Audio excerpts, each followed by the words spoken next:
hada, kubosida, boosted no stopper, international, one two frocka, like a pippy helmet, jiggy, biggy, heavy, baby, do you want me? But trust me, not too many fly like me. The big daddy hollering me, of the biggie, long time, sit down, wishing you was a friend of mine. Yeah, God bless, but the leg, jiggy more, and then you got to do what you're looking for. Biggy, heavy, baby, do you want me? Heavy. More you can sing well. Welcome. It's Naija Girl Talks.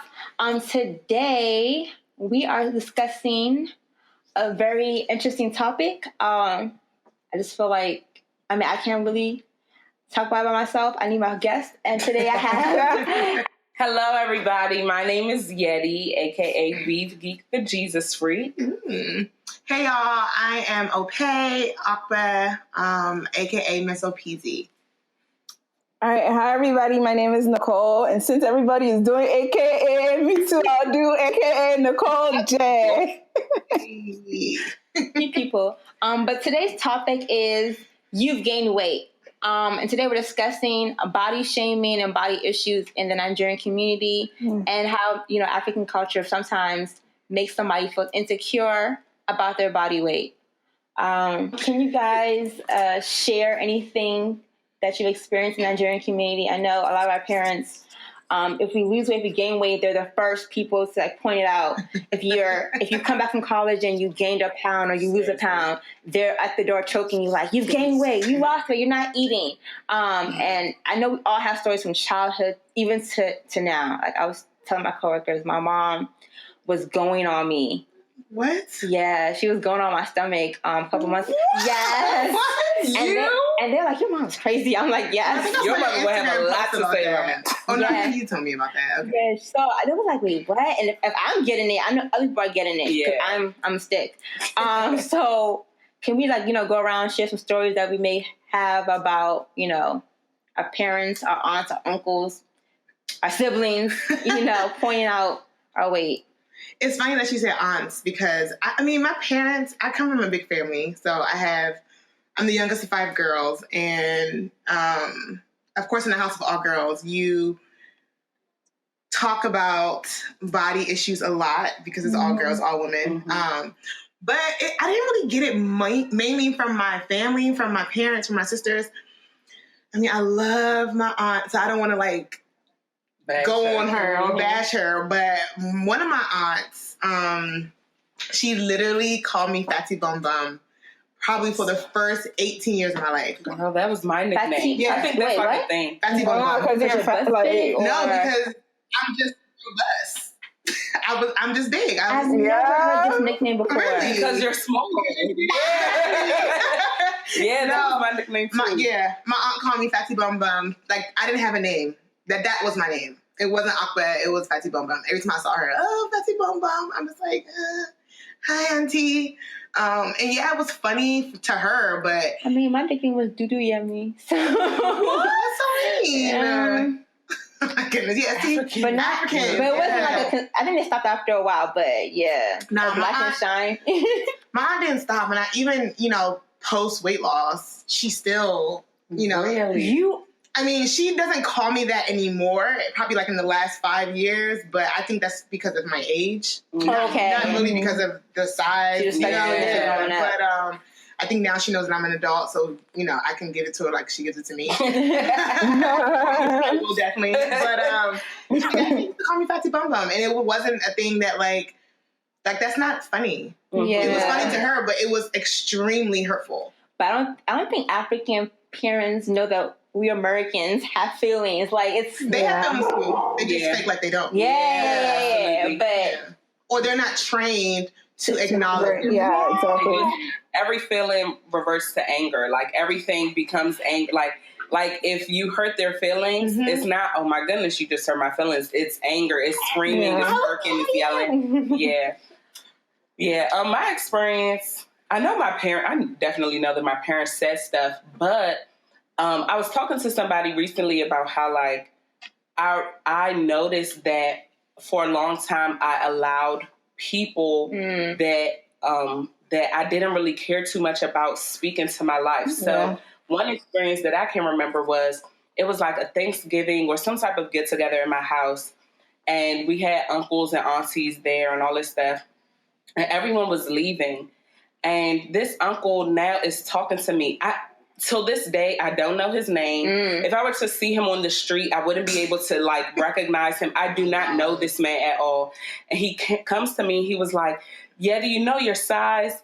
It's fine. Don't lose anything. Don't gain anything. Just stay that way. You know, you don't want to gain any more weight." And I had to be like 8 years old. I was in elementary school. Stupid nonsense is that? No. I was in elementary school. This was when we were living. I used to live in Bowie when I was in elementary school. This was when I was in elementary school, and he's talking to me about my weight. So you can imagine this man that I don't know is telling me how I should look at myself, and he's giving me tips on how, body advice. Some man that I don't know, and I was in elementary school. So that's my experience with this.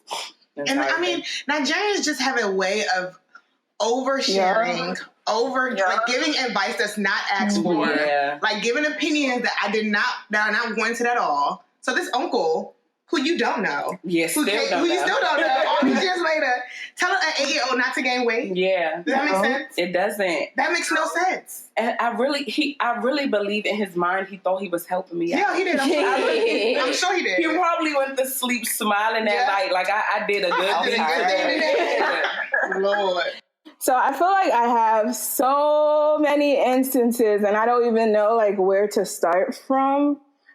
So, and honestly, this body, like weight in general, is one of the most sensitive topics to me because I've made it such a very big deal in my life. And I honestly think it's because of what I've experienced. That's why it's such a big deal. I guess like I can start from like how I grew up. So I grew up in Nigeria, and I also grew up in America. So for like 6-7 years, I was in Nigeria. And when I was a child, like I wasn't a big child. Like I was just like normal size. And then when I moved to Nigeria for school, I remember one of the first instances about my weight was from my grandmother. I was in her room, and I think I was wearing like a spaghetti strap top. And my grandma saw like my underarms. You guys know how you have like the folds between your underarms and your boobs? Mm-hmm. Yeah. So my grandmother saw that, and she was like, "Buki, you're going to be very fat." Just speaking over your life like that. Yeah. Ever since I was a child. So she saw that, and she said, "I'm going to be really big." And ever since then, I felt like that's kind of what like planted the seed of insecurities towards my weight. And another instance was when I moved back to America, and one of my aunts from Nigeria, she came to visit, and I was helping her with something, and I was walking in front of her, and she was behind me, and she said, "Buki, your back is so wide." What? Yep, I have so many instances. She said, because my Nigerian name is Buki, for those who don't know. So she's like, "Buki, your back is so wide." And I literally just, I almost, like I cried. And to the point that I went to my dad and I was like, "Daddy, why would she tell me that? Blah, blah, blah." And then my dad was like trying to encourage me and stuff like that. And then there were just other instances, just like in between all these times, people would still talk to me about my weight. And I remember, so I went back to Nigeria again in 2012.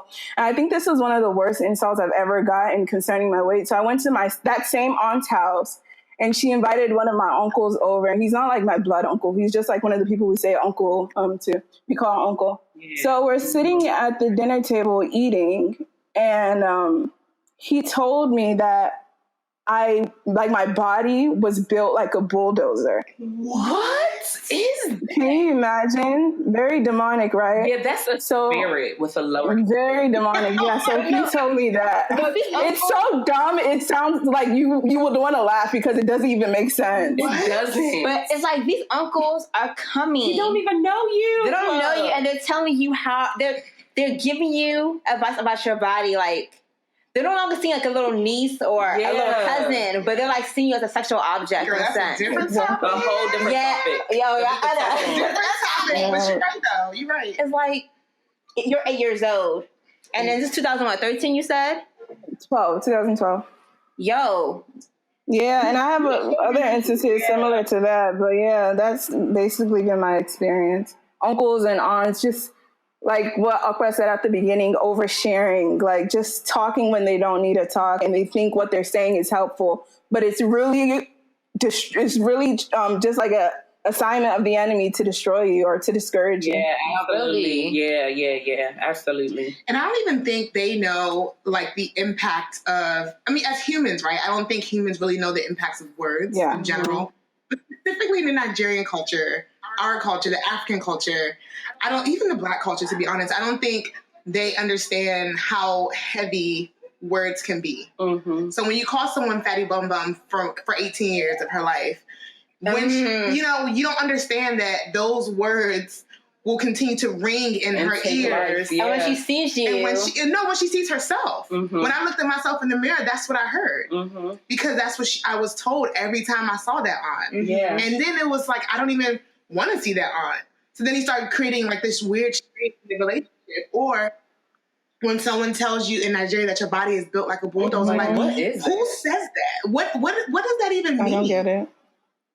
I don't get it. And then they want you to be so nice. Oh, uncle, yes, sir. Oh, but you killed my self-esteem. But you killed my spirit. You killed everything. Yeah. And then you want me to grow and blossom into this woman. This lawyer, this doctor who can help other people. And then you wonder why I have insecurities. But I hate myself because of you. I can't look at myself in the mirror naked, or because I can't even look at you in the eye because I have or even when you're looking at them, you think like those are the thoughts that they're thinking towards you. Exactly. It makes you shrink. It's like you don't feel like you can walk with your head held high because I just came to greet this uncle, and the first thing he says to me is something about my weight. So now you feel that every room that you walk into, that's what everybody's thinking. Yeah, they're thinking about your weight. They're not thinking of you as a person or or as a woman, period. But they're looking at you as a bulldozer or this fat girl or whatever. It's really ridiculous. It really is.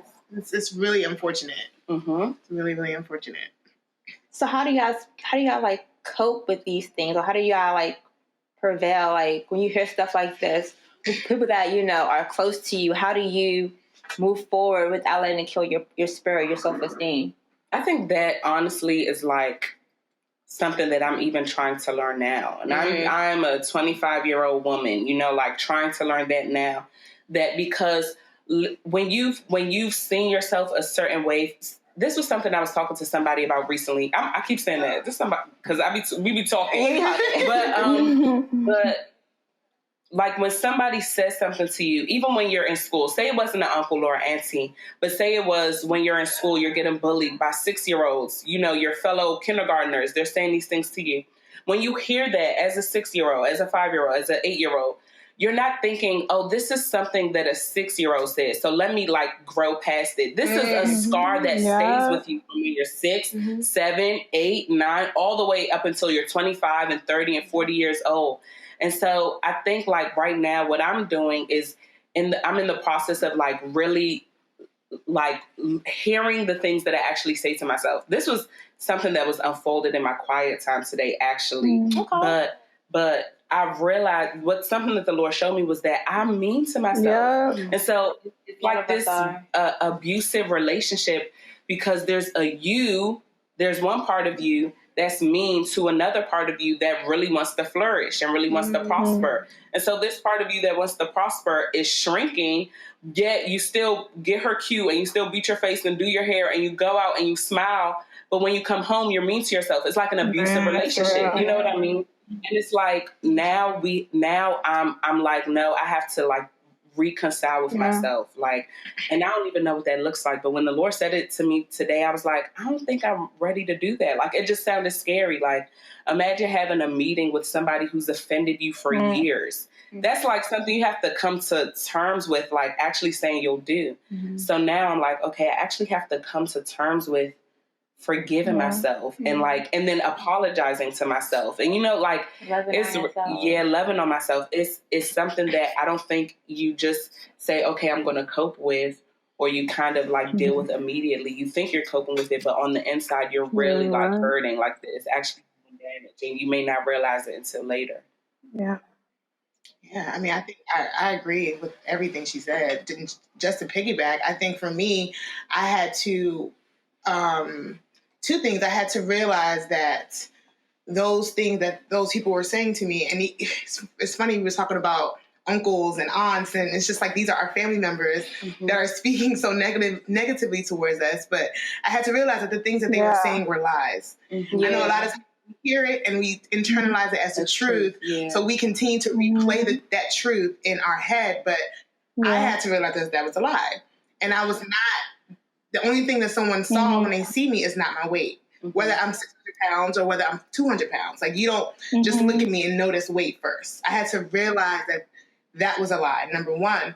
And then number two, I had to unlearn a lot of things. And piggybacking what you're saying, like unlearning being mean to myself, unlearning like replaying negative self-talk, because those are the things that those are the things that kept me very insecure, very depressed, very like filled with anxiety, walking into a family function or walking into a crowded room with my friends. Like, those are the things that gave me that anxiety, because I was giving myself self-talk, negative self-talk. Like, all they're going to see is my rose. All they're going to see is this. All they're going to see is that. Because those are the things that, like, when people plant seeds of insecurity very early, like you said, at 6 years old, people are planting these seeds, whether it's a 6-year-old or 66-year-old, they're planting seeds. Those seeds will grow because I'm watering them with my own negative self-talk. And they bear fruit.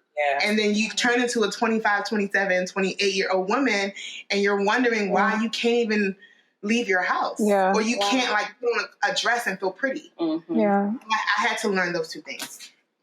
Side note, Ope lost a lot of weight. But when I first met you, I thought you were the most beautiful person on the face of the earth. You know, like, when I first, like, you understand, like, I said, why is she this pretty? Why? And then, oh my God, like, I didn't even, when you lost weight, I was like, why? Because it wasn't like you had to lose weight. It wasn't a flaw. Like, you're gorgeous. When I saw it, like, she lose weight. Like, what was wrong? And I read the blog post you wrote, and I was like, okay, it makes more sense. But I didn't think it was. Girl, you're gorgeous. Okay, so for me, I think this is something God. I think it was last year. I can't remember when, but God was just showing me that I've learned how to, everyone in my family has taught me how to hate my body. They've taught me how to always pick at what isn't right about my body. And no one ever told me how to love my body. Like, literally zero. Nobody in my family, nobody ever opened up their mouth to say, Buki, you're perfect. The way you were made was perfect. Like, no one in my family ever taught me how to love my body. So that's something that God, he's been teaching me how to do. It's all a process, because even until today, I still struggle with it. Like, every single day, God is teaching me something new. Like, stop looking at yourself so much. Like, once you get up in the morning, why is the mirror the first thing you look at? And then again, you're picking at what you don't like. Like, I'm just like what you guys said, unlearning things that I've learned. And one thing I'm doing now is affirming myself, like affirming my body, like looking at my body and affirming it. Because there's this one thing, my pastor, he talks about like how the mind is made up. And I don't know like the specific words, but he says like experiences can create like a pathway for your mind. And once you experience something over and over again, your brain, you're basically programming your brain to think a certain way. So you have to learn how to renew your mind, like with the word of God. So all the things that I've programmed my brain to think, God is teaching me how to renew that, like with his word and with affirming myself with his word. So yeah, that's how I'm learning how to process it. That's good. That's so good. And it's just, it's crazy that she said no one taught you how to love your body. It's so crazy because I have a bunch of nieces and a bunch of young girls that, are in my church, in my community. And I look at them and I just wonder, and I'm sometimes fearful that they are struggling like I struggled at their age. And sometimes I don't even know how to help them because it still feels like I don't know how to help myself sometimes. Like I'm still journeying, still learning to love myself. And it's crazy because I think that is so important at such a young age to teach women, to teach these young girls that you are perfect. Just the way you are. You don't need to lose a pound. You need to gain a pound. You don't need to contour a nose, chisel a cheek. Like, you are perfect. For real, you are perfect just how you wake up in the morning. Yeah. You are perfect. That's so good. That's so good. Absolutely. Man. Since you said that, what was one advice you would give to a girl who's younger than us that's currently being shamed for her weight? What's one thing you would tell her to, like, encourage her? She's prevailing. I just say, I don't know. Yeah, I got to think about that one. What would you tell young Ope? What would I tell young Ope? To not listen. Heck yes. That's a retweet. Right? Retweet. I know it's so hard at 12, 11 to tell someone not to listen to these things. So just a little background. I have been big my entire life. I'm the youngest of 5 girls. My eldest sister, number 1, is she has 2 kids and she's still a size 2. So you can kind of gauge how she has looked her whole life. And we have different body shapes in my family, but I was always the biggest one and I'm the youngest. And, at my biggest, I was almost 400 pounds and I have recently lost weight, but knowing how big I was at that time, I felt like it was like, oh, Ope, the big girl. I felt like that was my name, the big girl. Or even people have said, oh, the pretty big one. It's just like, oh, she's a pretty girl, but she's the big pretty girl. It wasn't like, oh, she's just pretty. So I feel like that was my label. And it was really challenging for me. And even honestly, I'm still journeying through unpacking or releasing that part of my name to myself. But for the young Ope, I would just tell her not to listen. I would really just tell her not to listen because, people called me a lot of things. Yeah. And it wasn't just family. It was, I went to school. So it was friends. No, not friends, but it was people at school. That was the easiest target. Oh, you fat, you ugly. That's the easiest target to target how someone looks. Yeah. And it was always, oh, you fat. That was the first thing they always said. To the point where I don't even like using that word in general. I don't use it in regular part of my vocabulary. Yeah. I don't use that word at all. Even if I'm referring to something non-weight, I don't even use that word.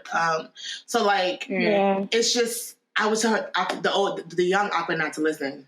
Just try to close your ears and nod your head. And then auntie, and then not listen. That's really, really hard though. But yeah, absolutely. That was what I would tell her. Yeah, I would say this is about to sound so cliche, y'all, but I really believe the cliches are cliche for a reason. You know what I mean? Because they're true. But to know your worth, it was about I'm thinking in terms of semesters. So 2 semesters ago. So about a year ago, I was on Instagram and I kept noticing that I kept seeing people post things about knowing your worth. And I would just scroll past it okay, duh, we get it. I at that time, I really didn't like cliche stuff. It was just you're just posting this for likes. Everybody hears know your worth. So you saying know your worth isn't sticking out. Yeah, it's not sticking out. But then I started noticing and a lot of things that I was experiencing and friendships and certain things like that, I didn't know my worth. And so I don't text y'all, I send voice memos because I really don't like texting. So somebody told me the other day that my voice memos are ministry. I send voice memos. So I actually remember sending a voice memo to somebody about how I'm realizing that I don't know my worth. And when people are saying to know your worth, I probably should listen.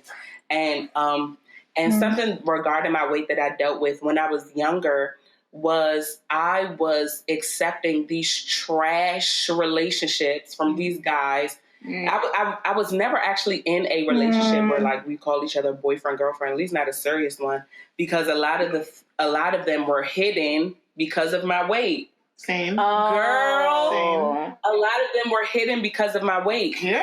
So he would be all boo level on the phone. Oh, I'm trying to be your lover and your friend. You know, on the phone. I got my phone taken so many times on the phone in the middle of the night.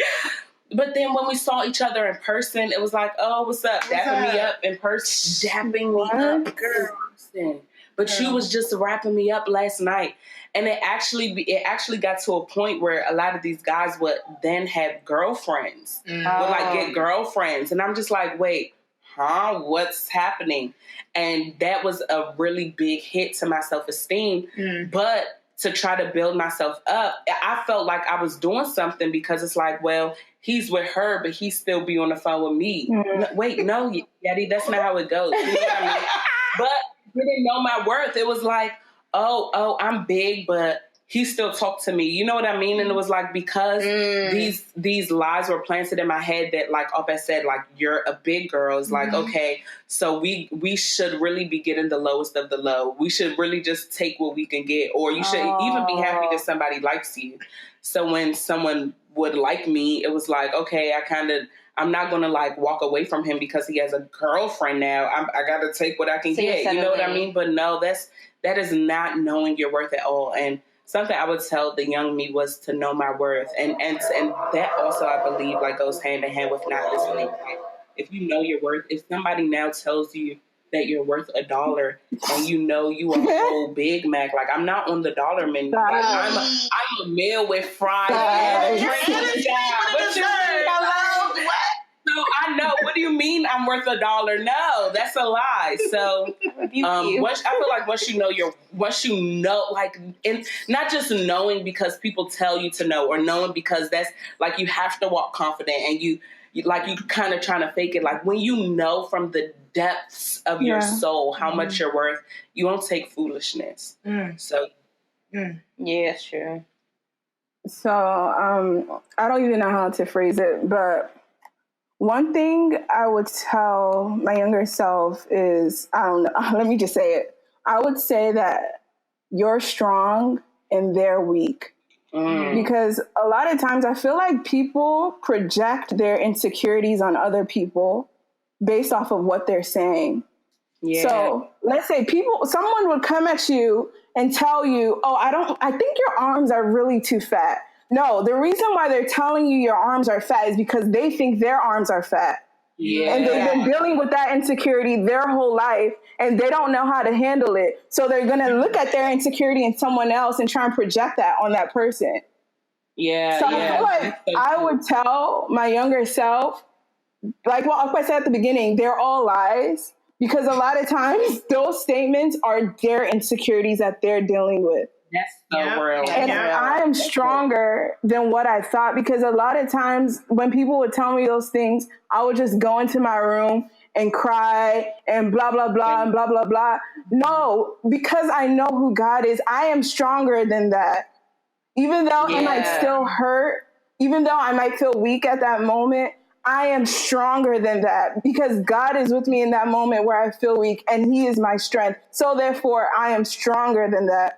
So, yeah, that's one thing I would tell my younger self. Yeah. That's good. That's good.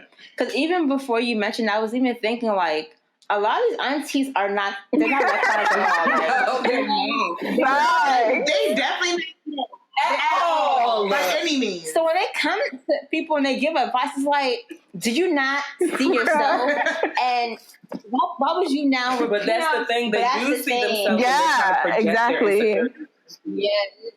That's real too. So it's like broken people. Hurt people. Yeah. It's like, yeah. Do y'all think Nigerian culture treat skinnier people, or not skinny people, but smaller people? Or what's lekpa? I know it means like skinny. Oh, small. Okay. Okay. Okay.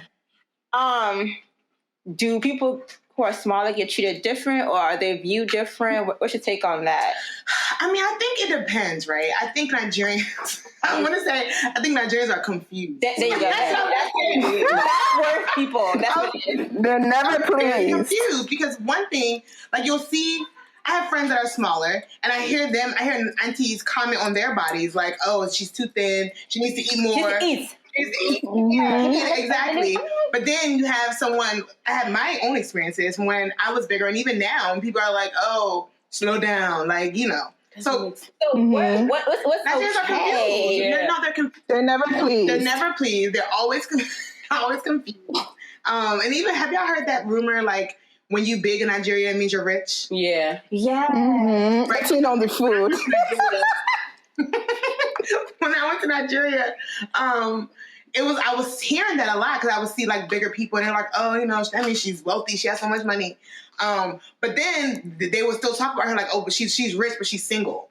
Oh, they always gotta find something. And I'm just like, y'all can never be satisfied never ever. be satisfied. So, I mean, I don't know if Nigerians treat people differently versus like smaller versus bigger. I think in general, Nigerians are just confused. Yeah. Which is why us as this new generation, first generation in the States, or even if we're not in the States, I just feel like this new generation, we have to like start creating new narratives for ourselves and for our kids. Because it's not, you can't just go off of what people think. You just can't, because you'll never win, ever. Yeah, that's so ever. real. I really enjoyed this. And we did too. Well, I did too. Yeah, I did too. I'm seeing you guys in a different light. Aww. But y'all seem really confident to me. Wow. That's confidence is a journey. It is. Retweet. So I would never. I had people in mind, but then Yetti was like, Ope and Nicole. Yeah, I literally said y'all. So Ope and Nicole. So I'm just like, okay, but I don't really see them, bring anything. Yeah, good, but I feel like y'all struggled with your weight. And I think part of the reason why people may believe that is because now this actually reminds me of the question that you asked earlier. We had to find ways to cope. Like I feel like a lot of people that I know that are bigger, they have to dress really well, and their hair has to be really on point. Like you can't be chill and be big, because then it just looks like you're just loafing. You know what I mean? So we had to for real. That makes a lot of sense. So you have to dress well. You have to know how to do your eyebrows. Your hair has to be popping. You have to be funny. You have to be fun. So all of these are coping mechanisms, because it's like, if I'm chilling and I'm big, I'm going to be the target in the room. So I think we learned, we force ourselves into this confident place, because if you always have jokes coming at you, you have to learn how to joke. Like, if people are always coming for you, you gotta know, you have to know how to have, you have to know how to clap back. If people are going to talk, like when I was younger, I was a Bama because African parents don't know how to dress their kids. They don't. So when you grow up, you have to learn how to dress. Now I really just don't be caring as much. Like before, when I was in high school, I really, really cared.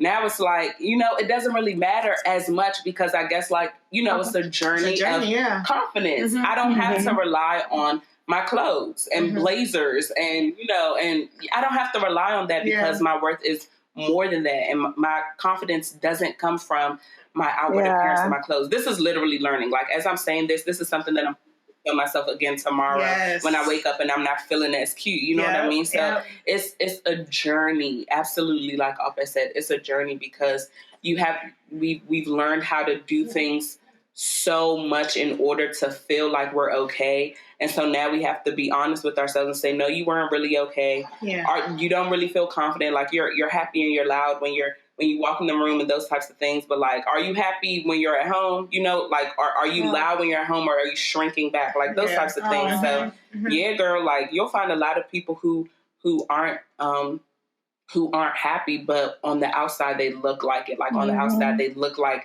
they're glowing and everything is great, but it's really it's an internal journey. I'm learning. But thank you guys so much for doing this. I really appreciate it, and thanks for being my first episode. Girl, can't wait for the others. And I hope everybody who hears this is blessed like I was. So stay tuned. Bye. Bye. Are you gonna do the follow us on social media thing? Okay. Where to find us? So everybody can do this. I listen to too many podcasts to not know that. Caption, but everybody share where everybody can follow you at. Okay, so on Instagram, my handle is at Weave Geek, like weave as in hair and geek as in like Geek Squad _ So Weave Geek _ and I also have a YouTube channel which I am taking a break from because, like I said, I'm on this journey. So my YouTube channel is Weave Geek the Jesus Freak. Gang. My Instagram is Miss Opeezy, MSOPEZZY, and I also have a blog, missopeezy.com. Okay, and my Instagram is Nicole NICOLEB.J. I'm on break now, but I'll be back soon. And then my Twitter, if you still get on Twitter, you guys, is underscore. Twitter's actually really funny. Anyway, so it's _2_ Nicole J. And then I have a YouTube channel, Nicole J. So yeah, check me out.